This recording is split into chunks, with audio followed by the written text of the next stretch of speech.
Hello, everyone, and welcome back to the Foundations Block Cooking Show. Today, we'll be making a 241 and 211 pizza. The pizza dough represents EDFN 211. The dough is the foundation of the pizza, just like EDFN is the foundation of modern education. Without the crust, you wouldn't have a pizza. EDFN 211 teaches us how to organize our classrooms and the importance of classroom practices, such as modeling, grappling, and more. The sauce represents EDFN 241. This really makes the pizza come together, and without it, the pizza can be very bland.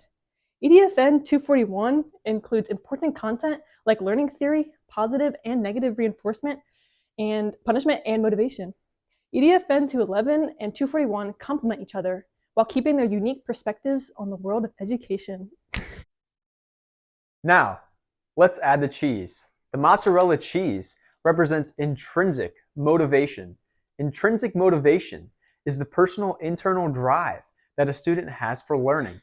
It is important to build intrinsic motivation in the classroom so that the students can set personal goals and develop an enjoyment for school on their own rather than through outside factors.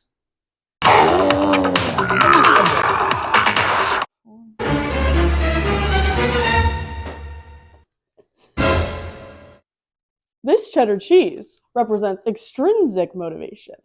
This is motivation that stems from outside factors. Extrinsic motivation can be harmful, so it's important that as teachers, we are careful with reward systems or prizes for academic achievement. This can cause students to only perform for rewards.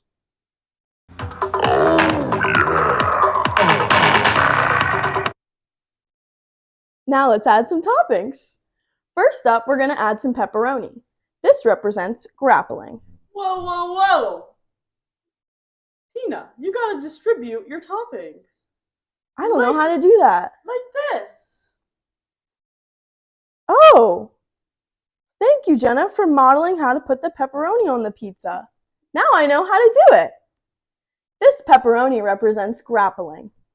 Grappling is necessary in a classroom because it allows students to think for themselves and form ideas about content on their own as well as with their peers. Now it is time to put on some olives.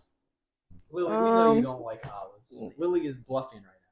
Bluffing is when students or teachers are unprepared for class, but they try to make it seem like they know and are familiar with the information.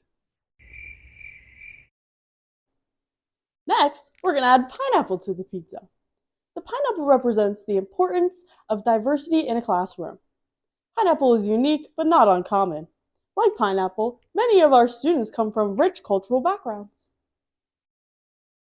Now we are adding mushrooms. Mushrooms represent learning theory. It is important as a teacher to be familiar with learning theory so that you are able to teach in a way where students can absorb the most information into their long-term memory. As you can see, our pizza has an even distribution of its toppings. Just like a teacher should care about each student equally. Now that our pizza is assembled, we can put it in the oven. The oven represents the time and dedication that a good teacher must have for their students. No one wants to eat a raw pizza, just like no one wants to eat a teacher who doesn't care about their students. As a teacher, forming bonds and connections with your student is important. It's the best way a teacher can show their commitment to their students' learning. Ow! Jenna, you forgot your oven mitt! It is important to use oven mitts to protect your hands when using an oven. This is an example of a presentation of a punisher.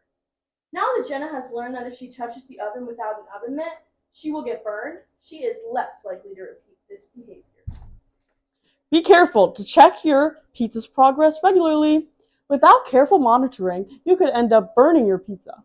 Burnout is a common occurrence in today's students. Make sure to check regularly, just like you did with your pizza. Pizza's done! When you're ready to serve your pizza, be sure to split it into equal portions.